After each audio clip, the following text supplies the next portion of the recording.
Hello all and welcome to our new show, The Big Story, where we discuss hottest topics of the day right here in the heart of the newsroom. I'm Haryanto, coming to you live from the Straits Times. Now we are streaming to you from Facebook and on YouTube, so make sure you like, comment and share the video. While the edit, also hit the bell button to be alerted of our videos.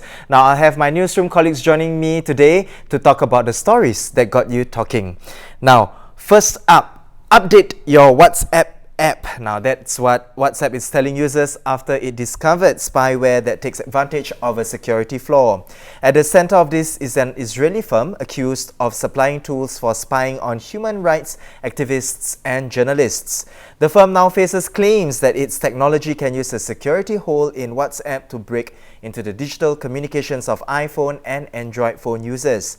The digital attack can happen by simply placing a WhatsApp call, even if the victim does not pick up the call. Now, to tell us more, I have tech correspondent Yip Wai with me today. Hello, Wai. Hey, Haryanto. So, Wai, tell us, first of all, should we be worried here in Singapore? Yes, we should definitely be worried. I mean, we don't know the extent of the breach in Singapore yet, but it does potentially affect all 1.5 billion users worldwide. So in Singapore, yes, we should be worried. And Wai, can you tell us more about what's the WhatsApp vulnerability all about, and also the Israeli spyware? How did it all happen? Okay, so what happened is that WhatsApp discovered that they had a vulnerability in their voice call function. So what happened was this bug allowed hackers to hack in and install surveillance software or spyware onto your phone just by placing a WhatsApp call to you.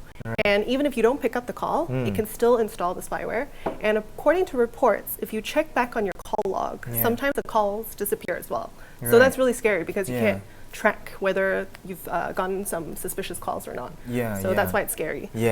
And also, this spyware has been identified as Pegasus, right? Can you tell us more about that? Okay, so Pegasus is the trademark software by an Israeli company called NSO Group. And usually this software is licensed to government agencies to collect intimate data from a person's phone. So for example, your photos, your location data. But because it's commercial grade, that's why Facebook, which owns WhatsApp, says they believe that the people who are targeted are probably highly targeted, as in the victims are specific targets rather than the general public. But even then, we should be on our guard all the time. And NSO Group has said in response that their software, in defense, they're saying that their software is sold solely to combat terrorism and fight crime. So we'll see how this story develops. Right. And what are some ways, having said that, what are some ways to stay safe, Wai? Okay, Haryanto, have you updated your WhatsApp? So after I read the story, I quickly go onto my app store, updated it, I've done it. Perfect. And the next step, so like what Haryanto did, please update your WhatsApp to the latest version of the app. So you can go to App Store or Play Store to do it if your phone doesn't do it automatically. And at the same time, ensure that your mobile operating system is up to date as well. So maybe you can check that tonight as well. So I'll get that checked as well. So those are advice from Wai. Wai says that to update your WhatsApp app and also to check your mobile operator as well. Mobile operating system, Mobile operating system. There you have it. So once again, thank you, Wai, for coming on to the show to share with us a bit more about this WhatsApp security flaw. So thank you. Now on to our next segment. The trade war between the United States and China escalated last week, with the US hiking tariffs on US $200 billion, which is about 273 Sing dollars worth of Chinese goods. Now this comes after US President Donald Trump said Beijing broke the deal by going back on earlier commitments during months of negotiations. The deadlock continues yesterday after Chinese official media said Beijing would not swallow any bitter fruit that harmed its interests. Now to tell us more about the US-China trade war, I have East Asia editor Suinoy with me. Welcome, Suinoy. Thank you. Suinoy, now can you briefly tell us, what is the latest trade situation between China and US?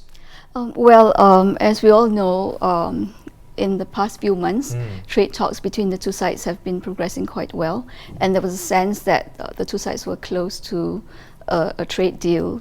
So it was a bit of a shock when the US announced last week that it was imposing this $200 billion worth of tariffs on $200 US dollars worth of Chinese goods. And why are they doing this? Well, this is because the US thinks that China is reneging on some of the points that they've agreed upon for the deal. Yeah, but going back on their words. Yes, that's right. Yes, Yeah, but to the Chinese, this is not the case. They feel that there are different views on both sides of what was agreed upon by the two presidents, Xi Jinping and Donald Trump, on the basis of these talks. Yeah. But I'd like to talk a bit about what this development means. Basically it shows that the two sides, that there's still deep differences between the two sides as far as a deal is concerned. So for the Americans, right, they want the Chinese to codify this agreement into law in China because they're afraid that the Chinese will not act on what they agree upon.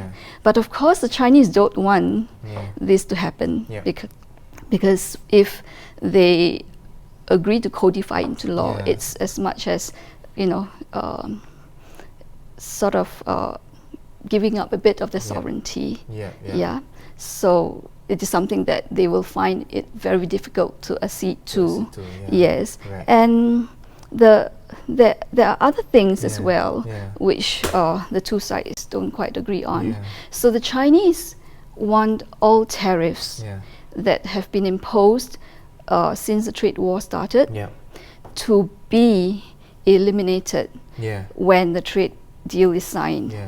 The Americans don't want that. They want to keep the tariffs on for a while just to make sure that the Chinese will will act on and you the know, deal. Sunoi, with this trade war, what does it mean for the rest of the world, especially for here in Singapore? Right. The global economy is going to be hit by this trade war. Some economists are saying that as much as 0.7%, or rather 0.7 of a percentage point of the global growth will be affected. And economies in the region, including Singapore, will be affected in the sense that our exports to China are going to be affected because China's own trade will slow down because of this trade war with the US. But in the longer run, though, Southeast Asian countries can reap some benefit from this trade war. So you see, a lot of companies will want to leave China to escape the tariffs, and they look to Southeast Asia. So there are economists who think that there are a few countries in ASEAN, or rather quite a number of countries in ASEAN, that will benefit significantly from this trade war. And these countries include Malaysia, Singapore, Vietnam, the Philippines, Cambodia, Thailand. Basically those are the few countries, right? And you know, seems like moving forward, Sunoi, as well, you know, what can we expect? Can we expect some kind of progress from the upcoming talks in Beijing? It's hard to say, really. So we have seen, or rather we've heard, positive noises coming out of the US and China. So Trump on Monday, if you could say, gave a positive spin, saying that he expected the talks to be successful and that he expected to meet Xi Jinping in June next month on the sidelines of the G20 summit in Tokyo. And on the Chinese side, the chief negotiator Liu He, he has said that he called this a small setback, and that setbacks are inevitable, and that he is optimistic about how the talks would go. So, and I understand that the new tariffs will not kick in for another 2 or 3 weeks yet, right? Giving the two sides time to come up with something. Yes, that's right. Yes. So the tariffs will kick in only after the first shipment the first ship that leaves China after after they have made the announcement reaches the US. That's about 2 to 3 weeks. Yes, and yes, it does give them time to talk some more. But the differences between the two sides are quite deep, as we have said earlier. And really quite difficult to bridge. So there are some people who think that the stalemate will continue for some time to come. Yes. And so thank you, Sunoi, for sharing a bit more on the US-China trade war. Of course, like Sunoi mentioned, the situation is still developing, and of course, tension seems to escalate a bit, and intensify. Now, for more news and updates on the US-China trade war, do head over to straitstimes.com. Once again, thank you, Sunoi, for being here. Now, on to our third segment, more active play, enough sleep, and less screen time. The World Health Organization, or WHO, recently recommended all this in their recent guidelines for kids aged 5 and younger. Now, children do not need screen time, but parents give it to them anyway. So the next best thing is to put in place such recommendations to guide them on such use. Now, to share more on these guidelines, I have correspondent Joyce Teo with me right here. Welcome, Joyce. Hi. So, Joyce, can you tell us briefly, what are the guidelines that WHO has meted out? Yes, the WHO recommends more active play, enough sufficient sleep, good quality sleep actually, and less screen time for children under the age of 5. So it's saying that those below the age of 2 do not need any screen time, and then those between 2 to 4 should not have more than an hour of screen time a day, and less is better. And they have physical activity guidelines as well, and for sleep. Right, and just to ask you, Joyce, do these guidelines, do they apply to Singapore children, to the situation here in Singapore? Oh yes, very much so. I mean, a lot of parents use the digital device as a babysitter, right?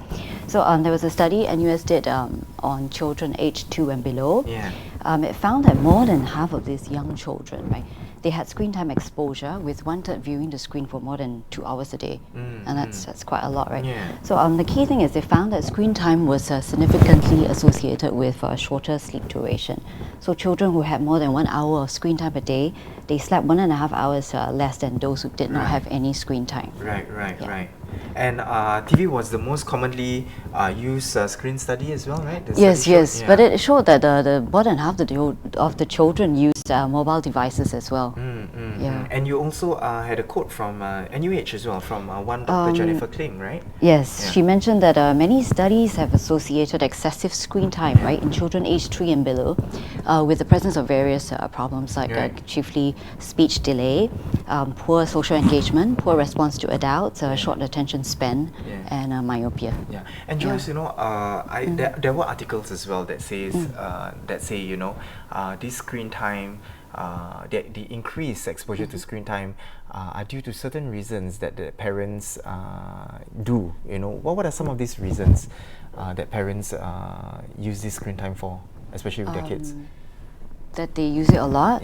So they use it to as a babysitting tool, right? And then some of them think that they should educate their kids, right? Like don't lose out, and then give your 2-year-old let them watch various programs. But I think they do it too much. And actually below 2, right? You don't need it You don't need it at all. Yeah, you don't need it at all. I mean, they're very young, and this is the time where they're learning basic skills.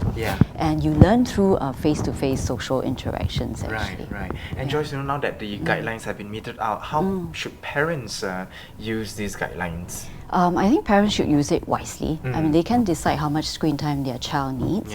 So it's not about strictly sticking to the recommendations, right? Like if they say 1 hour and you stick to 1 hour. It's about doing what's best for your child. So the key thing is to remember to not let screen time affect your child's health. So, and also I would say that if you actually need to use it a little bit more, right? Say like you want to give them another extra 10 minutes of screen time just because you can take a phone call, finish the ironing, then it's fine, don't kill yourself over it. But for very young children, no screen time. That's the best. Right, definitely. Again, thank you so much, Joyce, for coming on board here to share a bit more on the guidelines that WHO has meted out. Less screen time, more active play, more sleep as well. That is basically the crux of the guidelines, correct? Yes. And for those of you, of course, who are watching at home, maybe you should just limit your screen time to watching us here on straitstimes.com, right? Certainly, of course, for your kids, they probably wouldn't understand, but hey, after you've watched this video, you can always explain to them what are the hottest topics for today. So there you have it, our top stories for the day. Now for more news and videos, do head over to straitstimes.com. Once again, I'm Haryanto. Join us for more stories on the big story tomorrow.